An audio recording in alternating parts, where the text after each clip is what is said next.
Next is TQM Tools. Several kinds of tools that we can use when it comes to total quality management. Okay, here are the tools for generating ideas for solving a problem. If you have a problem, then you collect data with a check sheet and see how often a particular problem occurs. And you can use scatter diagram to understand the relationship between different variables. And you can use cause and effect diagram to understand what are the possible causes for a particular problem. And there are tools that organize the data. So you take the data collected in check sheet, and then you can do a Pareto chart, or you can draw a flow chart or process diagram chart. So these are tools to organize data. The tools for identifying problem is you can use histograms. From your stat class, you know what histogram is. And we have statistical process control charts that can be used for identifying problems. Okay. The 7 tools of TQM. So check sheet is organized method of recording data. So you have 3 different defects, and each hour you put a check mark as to which defect occurs, and then you count them all later on. So it's pretty straightforward. So this is a way of gathering data and identifying problems.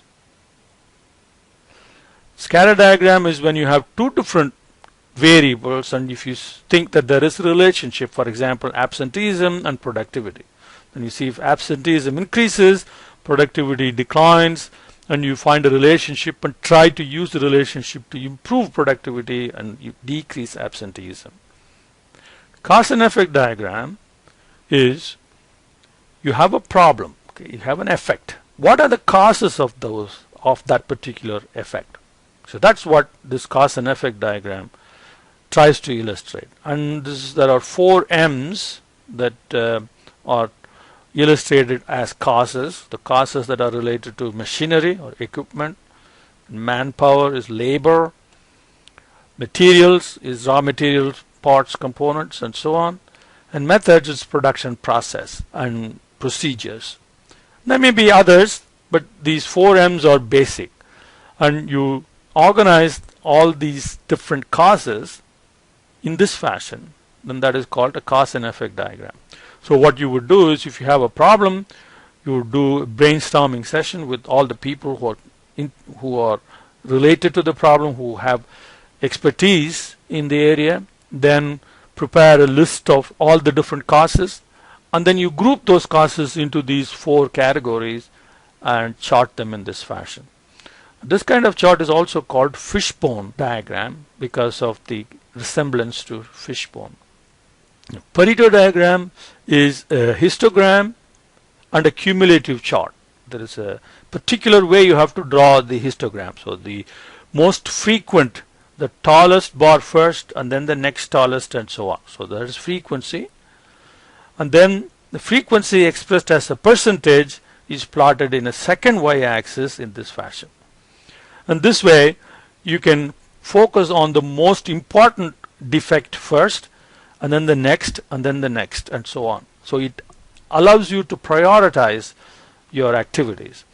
And the cumulative line tells us how many problems you need to address or solve to achieve a certain level of completing the problem. So you want to achieve 90% of the problems to be solved, then you look at 90% point in the chart, in the line, and then you see what are the different problems that you have to attack to achieve that 90% satisfaction. So flowchart is another tool where you have process steps given as rectangles and decision steps given as diamonds. Histogram, okay, we all know what histogram is. So you have repair time and you plot the histogram, and this one looks like normal distribution, but it need not be normal distribution, it can be any other distribution. Then statistical process control is to look at the production process value and chart them over time. So we'll be spending a lot of our time in the supplement to this chapter on statistical process control. Now here are some examples, cause and effect diagrams. So you have missed free throws, and what are the material, method, machine, and manpower, and then look at the different causes. Okay. We'll work out an example later. Pareto chart. So we have room service in a hotel. Okay, number of complaints, room SVC, check-in problems, pool hours, mini bar, and miscellaneous. So you see the complaints that the management has received from guests. Okay, and cumulative chart. Okay, here is the flow chart for an MRI visit by patients. Okay, what are the different steps and decision point? Statistical process control. Again, there are 4 different process control charts. We will discuss that in the next supplement. So here is an example of the control chart.